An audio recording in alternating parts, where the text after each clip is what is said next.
Dear students, welcome in this class. Myself, Dr. Ashish Garg, Associate Professor in Chemistry, Seth R.N. Ruia government college, Ramgarh, Shekhawati, district Sikar, Rajasthan. बच्चों, BSc part first organic chemistry में हमने topic start किया हुआ है। This is stereo chemistry, त्रिविम रसायन, और this is the part 9। अभी तक मैंने 8 पार्ट्स स्टीरियो केमिस्ट्री के अपलोड किए हैं। यहां पर वी स्टार्ट नाउ विन्यास का प्रतिपन्न या अप्रतिपन्न। कहने का मतलब है कि लीवो रोटेटरी से डेक्स्ट्रो रोटेटरी और डेक्स्ट्रो रोटेटरी से लीवो रोटेटरी। यहां पर हम कर रहे हैं this is the inversion and retention of configuration, right. कि एक कंपाउंड, ये कंपाउंड है, this is the malic acid. मैंने मैलिक एसिड का फॉर्मूला कई बार आपको एक्सप्लेन किया है। सक्सेनिक एसिड से मैलिक एसिड और मैलिक एसिड से tartaric acid in the part 7 and part 8। 2 बार मैंने मैलिक एसिड का फॉर्मूला एक्सप्लेन किया है। यहां पर मैं इसको ज्यादा डिटेल में नहीं बताऊंगा। तो बच्चों देखिए, होता क्या है कि यहां पर ये जो इन्वर्जन होता है, inversion in the configuration and retention of the configuration. बच्चों, एक साइंटिस्ट था वाल्डन। उस वाल्डन ने इस प्रतिपन्न को समझाया। वाल्डन ने इसको किस तरह से बताया? बेसिकली वाल्डन का जो ये थ्योरी है, ये बेस्ड किस पर है कि तेज आंधी में एक खुला छाता उलट जाता है, राइट। मैं आपको एक एग्जांपल इसमें बताऊंगा कि जैसे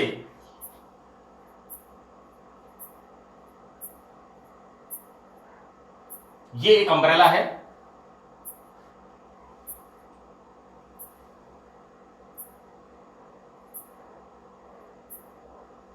इस तरह से हम इसको बताते हैं, इस तरह से। ये एक छतरी है, राइट। ये कैसी छतरी है? खुली हुई छतरी। मैं इस टॉपिक को थोड़ा इंटरेस्टिंग बनाऊंगा। बहुत ही इंटरेस्टिंग पार्ट है ऑर्गेनिक केमिस्ट्री। ये एक छतरी है और इस छतरी पर जब हवा का प्रेशर पड़ता है तो इसकी स्थिति कैसी हो जाती है? It is like this.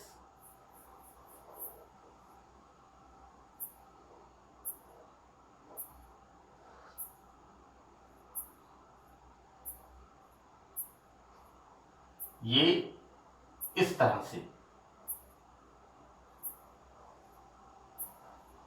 इस तरह से ये छतरी यहां पर उलट जाती है, राइट। तो ये जो वाल्टन इन्वर्जन है, ये बिल्कुल इसी तरह से होता है। यानी ये जो पकड़ने का हत्था था, अब यहां पर ये वाला जो ऊपर इसके छोटा सा निकला हुआ रहता है छतरी के ऊपर, अम्ब्रेला के ऊपर, तो इससे में हम इसे समझेंगे। होता यह है बच्चों कि असममित कार्बन परमाणु, ऑब्वियसली हम स्टीरियो केमिस्ट्री पढ़ रहे हैं और स्टीरियो केमिस्ट्री में ऑप्टिकल आइसोमेरिज्म के बारे में बात कर रहे हैं, राइट। और ऑप्टिकल आइसोमेरिज्म के बारे में जब हम बात करते हैं तो वाल्टन ने बताया कि ऐसे यौगिक जिनमें अनसिमेट्रिकल कार्बन परमाणु होता है, उसमें होता यह है, उनकी जब रिएक्शंस हम करवाते हैं तो इन रिएक्शंस के अंदर असममित कार्बन परमाणु से किसी समूह को अन्य समूह से जब प्रतिस्थापित करते हैं तो जो उत्पाद बनता है, उस उत्पाद में असममित कार्बन परमाणु का विन्यास ठीक इस प्रकार उलट जाता है जैसे तेज आंधी में एक खुला छाता उलट जाता है, राइट। मैं आपको बताऊं बच्चों, this is the example of malic acid, right. मैलम, Apple, it found in the मैलम, सेब में मिलता है। यहां पर ये this D, this is the capital D, right. ये कैपिटल डी क्या शो कर रहा है? Configuration, right. स्मॉल डी क्या शो करता है? Dextro rotation, clockwise rotation, small D. This D का मतलब यहां पर ये क्या है? इसकी प्लस। प्लस का मतलब इसका रोटेशन किस तरफ है? इस तरफ। इसका यहां पर रोटेशन है इस तरफ। ये देखो बच्चों, ये इससे हमारा क्लियर हो रहा है कि प्लस रोटेशन, राइट। ये कैसा है डेक्स्ट्रो रोटेटरी मैलिक एसिड है। अब इस मैलिक एसिड की रिएक्शन जब PCl5 से कराते हैं बच्चों, दिस इज द न्यूक्लियोफाइल। यहां पर क्या हो रहा है, OH ग्रुप का रिप्लेसमेंट हो रहा है। किससे रिप्लेसमेंट हो रहा है, Cl। हमें यह कहना चाहिए यहां पर कि this OH nucleophile is replaced by the Cl। It's not OH, this OH group is replaced by this chlorine atom. मैंने यहां पे लिखा हुआ इसमें,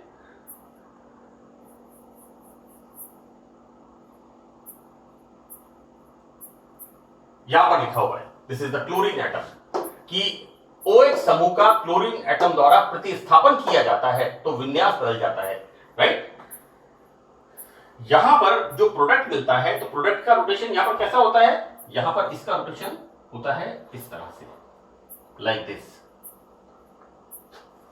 राइट। ये यहां पर हमने इसको बताया है कि किस तरह से यहां पर ये हमें मिलता क्या है, this is L, capital L।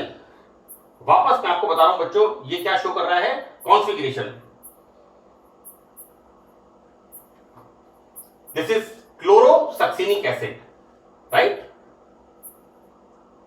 Minus का मतलब हुआ यहां पर ये कैसा होता है, लीवो रोटेटरी क्लोरोसक्सिनिक एसिड। बच्चों होता यह है कि वाल्टन इन्वर्जन में अगर हम देखें कि प्लस मैलिक एसिड से हमें क्या मिल रहा है, माइनस क्लोरोसक्सिनिक एसिड। और मोटा मोटा यहां पर क्या हो रहा है, अगर हम optical rotation point of view से देखें तो यहां पर ऑप्टिकल एक्टिविटी डेक्स्ट्रो से क्या हो जाती है, लीवो, राइट। तो किसी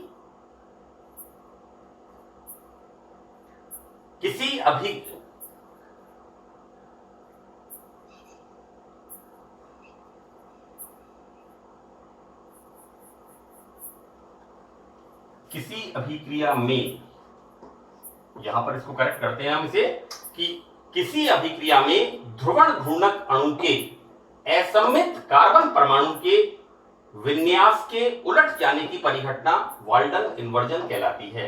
बच्चों ये कैसा है, unsymmetrical carbon atom, this is A B X Y, right. ये कैसा है, unsymmetrical carbon atom, this is the optically active compound.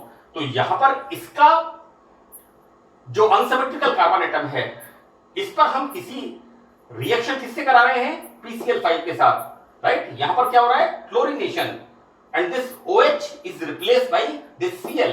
और तो यहां पर क्या होता है, इसका जो ऑप्टिकल एक्टिव कंपाउंड का वाल्टन इन्वर्जन होता है, राइट। और एक तरह से हम ये कहें कि ऑप्टिकल ऑप्टिकल एक्टिविटी की बात करें तो ये क्या होता है, हमें मिरर इमेज वाला कंपाउंड। मैं यहां पर देखो, यहां पर OH ग्रुप है तो यहां पर Cl ग्रुप है, लेकिन यहां पर हम मिरर इमेज कंपाउंड किसकी बात कर रहे हैं, ऑप्टिकल एक्टिविटी के संदर्भ में, राइट। अर्थात D+ विन्यास वाले यौगिक से हमें मिलता है L- विन्यास वाला यौगिक, और यहां पर हम क्या देखते हैं, L- विन्यास वाले यौगिक से हमें मिलता है D+ विन्यास वाला यौगिक, राइट। तो यहां पर हम देखते क्या है कि जब D+ मैलिक एसिड में OH ग्रुप का रिप्लेसमेंट हम यहां पर PCl5 से कराते हैं रिएक्शन, तो यहां पर ये बनता है। और जब बच्चों इसका रिप्लेसमेंट हम वापस KOH के साथ रिएक्शन कराते हैं तो वापस ये जो OH होता है ये बैक साइड से अटैक करता है और यहां पर हमें वापस मैलिक एसिड मिलता है, and this is the Walton inversion, right. यहां पर बच्चों मैंने इसको इस तरह से बताया है कि ये जो हमारा क्लोरोसक्सिनिक एसिड होता है, इस क्लोरोसक्सिनिक एसिड की नम Ag2O के साथ, मॉइस्ट Ag2O के साथ रिएक्शन कराते हैं, silver oxide, right. Here now again this Cl is replaced by OH, लेकिन यहां पर इन्वर्जन नहीं होता है, बात समझा रहा है। लेकिन जब इसका हम KOH के साथ कराते हैं तो यहां पर इन्वर्जन होता है, राइट। मैंने इसको आगे बताया है कि किस तरह से nature of the reactant. Now next is the nature of the solvent, विलायक की प्रकृति। इस बात को मैं आगे एक्सप्लेन करूंगा कि यहां पर जब हम क्लोरीनेशन कराते हैं PCl5 के साथ तो यहां पर इसका विन्यास उलट जाता है, और जब इसका हम वापस KOH से कराते हैं देन वापस again formation of plus compound plus malic acid, right. लेकिन जब हम इस क्लोरोसक्सिनिक एसिड की रिएक्शन मॉइस्ट Ag2O के साथ कराते हैं तो this Cl is replace, but हमें क्या मिलता है माइनस मैलिक एसिड, राइट। और इस माइनस मैलिक एसिड का जब हम PCl5 से रिएक्शन कराते हैं तो वापस हम क्या देखते हैं, this is we got D plus chlorosuccinic acid. यहां पर वापस इसके अंदर इसकी मिरर इमेज किस संदर्भ में, ऑप्टिकल एक्टिविटी के पॉइंट ऑफ व्यू से। बच्चों यहां पर इसका रोटेशन कैसा है, इस तरफ एंटी क्लॉकवाइज, लीवो रोटेटरी, सी मैंने यहां पर माइनस का चिन्ह लगाया है। यहां पर इसका रोटेशन कैसा है, इस तरह का, क्लॉकवाइज, डेक्स्ट्रो रोटेटरी, प्लस चिन्ह से इसको लिखा है क्लोरोसक्सिनिक एसिड। और जब बच्चों इस क्लोरोसक्सिनिक एसिड का किसका D प्लस क्लोरोसक्सिनिक एसिड की रिएक्शन Ag2O से कराते हैं तो वापस हमें क्या मिलता है, D plus malic acid. So this is the one of the best example to explain Walden inversion, कि किस तरह से वाल्डन इन्वर्जन में किसी अनसिमेट्रिकल कार्बन एटम पर उपस्थित किसी समूह को अन्य समूह से प्रतिस्थापित करते हैं। तो यहां पर प्रकाशिक प्रतिलोपन, ऑप्टिकल इन्वर्जन की रिएक्शन होती है, और हमें जैसे मैंने यहां पर लिखा है प्लस से माइनस और माइनस से प्लस कॉन्फिगरेशन वाला कंपाउंड मिलता है, right. So this is the Walden inversion. और इस तरह से हम देखते हैं कि जिस तरह से एक खुला हुआ छाता तेज आंधी में उल्टा हो जाता है, उसी तरह से यहां पर ये रिएक्शन होती है। इसको वाल्डन ने इस तरह से कोरिलेट किया। नाउ कौन कौन से वो फैक्टर्स हैं, कारक हैं जो वाल्डन इन्वर्जन को इफेक्ट करते हैं। बच्चों मैंने जब आपको स्पेसिफिक रोटेशन पढ़ाया था, मेरे ख्याल से पार्ट 5 में विशिष्ट घूर्णन, राइट, जब मैंने आपको स्पेसिफिक रोटेशन की बात की थी तो वहां पर बच्चों मैंने कई फैक्टर्स बताए थे, राइट, कि समतल ध्रुवित प्रकाश, प्लेन पोलराइज्ड लाइट की वेवलेंथ नंबर 1, नंबर 2 तय की गई दूरी, प्रकाश ने माध्यम में कितनी दूरी तय की, L, राइट। उसके बाद हमने कहा था nature of the solvent, nature of the reactant, nature of the solute, right, temperature and concentration. तो दीज आर द फैक्टर्स। उस समय जब मैंने आपको बताया था कि किस तरह से विशिष्ट घूर्णन किन फैक्टर्स पे इफेक्टेड होता है। यहां पर बच्चों वाल्टन प्रतिपन्न को कौन कौन से फैक्टर्स प्रभावित करते हैं, तो पहला तो इसके अंदर है नेचर ऑफ द रिएक्टेंट, अभिकर्मक की प्रकृति। बच्चों यहां पर हम क्या कर रहे हैं, this OH is replace by Cl, so we are using PCl5। मैं आपको एक बात बता दूं, मैंने यहां पर लिखा है इसके बारे में, this is the SOCl2, right? This is the thionyl chloride, and you know thionyl chloride is one of the best chlorinating agent, क्योंकि यहां पर जब रिएक्शन होती है और रिएक्शन होने के बाद जो बाय प्रोडक्ट बनते हैं वो बनता है, एक बनता है SO2 और एक बनता है HCl, so both are gases, right?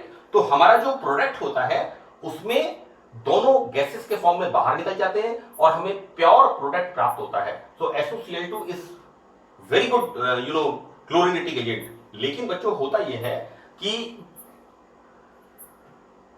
ये जरूरी नहीं है कि विराट कोहली वर्ल्ड का बेस्ट बैट्समैन है, लेकिन विराट कोहली उतना ही अच्छा कोच भी हो। आई होप यू अंडरस्टैंड मैं जो कहना चाह रहा हूं कि हो सकता है कि जो सबसे टीम का जो टेल बैट्समैन है वो सबसे अच्छा कोच बने, राइट। तो मैंने आपको यहां पर लिखा है नेचर ऑफ द रिएक्टेंट, अभिकर्मक की प्रकृति। तो यहां पर हम क्या कर रहे हैं कि अनसिमेट्रिकल कार्बन एटम पर PCl5 की रिएक्शन कराते हैं तो OH का Cl से सब्स्टिट्यूशन होता है और विन्यास बदल जाता है, जबकि HCl और SOCl2 कि रिप्लेसमेंट रिएक्शन सब्स्टिट्यूशन रिएक्शन में ऐसा नहीं होता है, राइट। मैं इसको ये कहना चाहता हूं कि यहां पर PCl5 वाल्टन इन्वर्जन के लिए एक सेलेक्टिव रिएजेंट है। तो nature of the reactant, right. SOCl2 is very good, जैसा मैंने आपको अभी विराट कोहली का एग्जांपल दिया है ना, और Saurabh Ganguly one of the best, अच्छा बैट्समैन, लेकिन ये जरूरी नहीं है कि वो बहुत अच्छा कोच भी हो, राइट। तो नेचर ऑफ द रिएक्टेंट, यानी अगेन हम बात करेंगे यहां पर कि SOCl2 is one of the best chlorinating agent, लेकिन यहां पर इसकी रिएक्शन से ये प्रतिपन्न नहीं होता है। सेकंड, ये जो हम रिएक्शन कराते हैं इसके लिए हम एक माध्यम का उपयोग करते हैं, राइट। तो नेचर ऑफ द सॉल्वेंट, जो हम सॉल्वेंट यूज कर रहे हैं उसकी नेचर पर भी डिपेंड करता है कि इन्वर्जन होगा या नहीं होगा। मैंने बच्चों यहां पर लिया है this is bromophenyl acetic acid, right. देखो बेटा, ये होता है एसिटिक एसिड का फार्मूला। अब थोड़ा सा आप लोग भी कोशिश करो, this is the acetic acid, right. हमने क्या किया, इसको रिप्लेस किया इससे और इसको रिप्लेस किया इससे। अब आप देखो बन गया हमारा, क्या बन गया, C6H5 CH Br COH। This is bromo, B पहले पी बाद में, फिनाइल अल्फाबेटिकली हम देखेंगे ब्रोमोफिनाइल एसिटिक एसिड, राइट। इसका जब हम रिएक्शन कराते हैं, किससे कराते हैं बच्चों, this Br is replace by NH2। NH2 कहां से आएगा, अमोनिया से, right. NH2 NH2 minus is the nucleophile, right. यहां HBr बाहर निकल जाएगा। तो when you are using aqueous ammonia और हम using what we are using alcoholic ammonia, right, और we are using liquid ammonia, तो हम देखते हैं कि सॉल्वेंट का नेचर किस तरह से इसको इफेक्ट डालता है। यहां पर बच्चों दिस Br इज रिप्लेस, लेकिन यहां पर क्या फॉर्मेशन होता है, डीकॉन्फिगरेशन। यहां पर एल्कोहलिक अमोनिया, लेकिन कॉन्फिगरेशन कैसा है, D configuration, capital D configuration. Here we are using liquid ammonia, right. तो लिक्विड अमोनियम क्या हो रहा है, this is the capital L configuration. जैसा मैंने आपसे कहा है, capital D and capital L ये किस बात को डिनोट करते हैं, कॉन्फिगरेशन को, while small d and small l showing optical activity, right. हम वाल्टन इन्वर्जन की बात जब कर रहे हैं तो वाल्टन इन्वर्जन में हम क्या कर रहे हैं, retention of configuration, this is inversion and retention of configuration, right, कि किस तरह से इसमें विन्यास का प्रतिपन्न होता है। सो this is the third factor कि माध्यम सॉल्वेंट जो हम काम में लेते हैं, राइट। देखो बेटा, ऐसा है कि यहां पर जो मैंने लिखा है ना, Br की जगह NH2 आ गया, तो यहां पर क्या हो गया, aminophenyl acetic acid. I am writing here aminophenyl acetic, बिल्कुल सिंपल सी बात है ना। CH3 में 3 हाइड्रोजन होते हैं, एक हाइड्रोजन हमने फिनाइल से हटा दिया, एक हाइड्रोजन हमने Br से हटा दिया, और बन गया हमारा यहां पर ब्रोमोफिनाइल एसिटिक एसिड। बहुत सिंपल सी बात है। Now is the third factor. Third factor है असममित कार्बन पर उपस्थित समूहों की प्रकृति, राइट।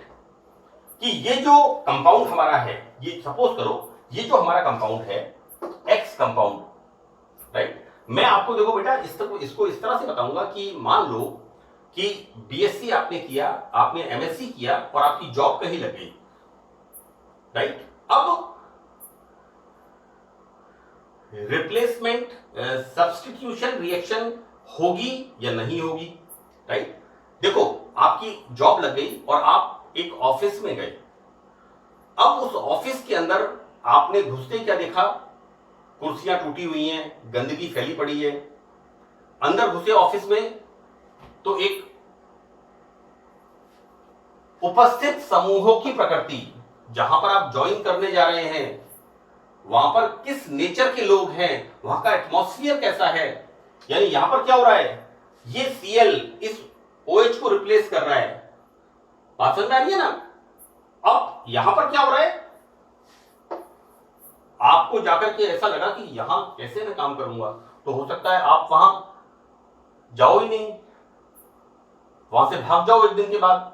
और एक परिस्थिति कैसी हो कि आप जब ऑफिस में एंटर हुए तो neat and clean well systematic office आपका है, आपका वहां अच्छे से वेलकम किया, आपको जाते ही वहां पर चाय वाय पिलाई, तो राइट, तो वहां पर रिएक्शन होगी, राइट। तो यहां पर इस अनसिमेट्रिकल कार्बन एटम के ऊपर जो ग्रुप्स लगे हुए हैं, इसके ऊपर भी डिपेंड करता है कि आने वाला रिएक्शन करेगा या नहीं करेगा, और इन्वर्जन होगा या नहीं होगा। So that I am writing here कि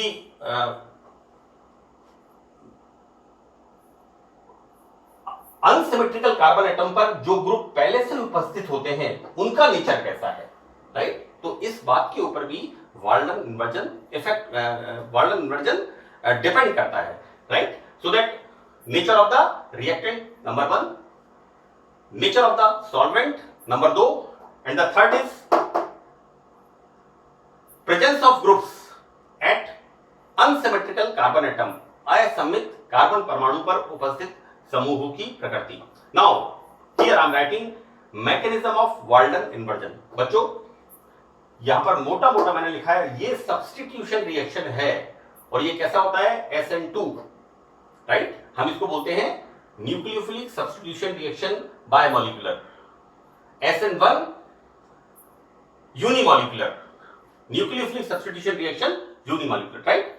बच्चों देखो SN1 रिएक्शन होती है 1 is in 2-step process, while SN2 is the 1-step process।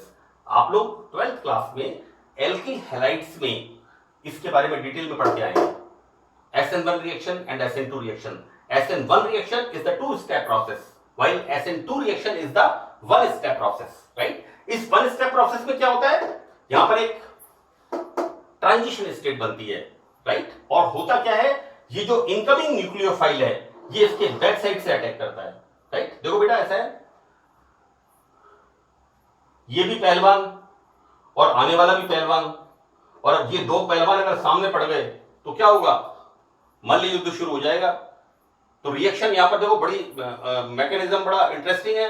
यहां पर ये आने वाला क्या करता है, पीछे की तरफ से आता है, और यहां पर क्या होता है, एक ट्रांजिशन स्टेट। ट्रांजिशन स्टेट का मतलब यहां पर क्या होता है, मध्यवर्ती अवस्था। यहां पर एक ऐसी परिस्थिति है कि ये तो इसको ज्वाइन कर रहा है और ये यहां से रिलीव हो रहा है।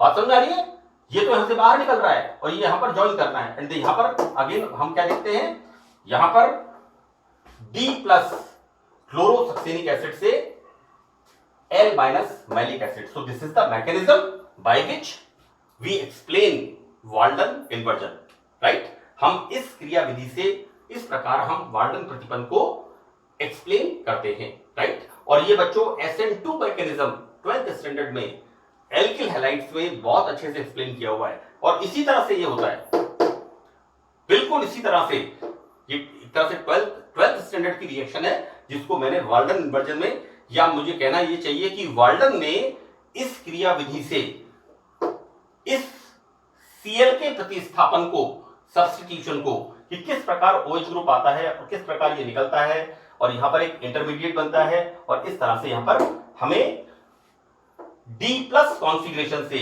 L- कॉन्फ़िगरेशन वाला कंपाउंड मिलता है। So that's all in the Walden inversion. Thank you.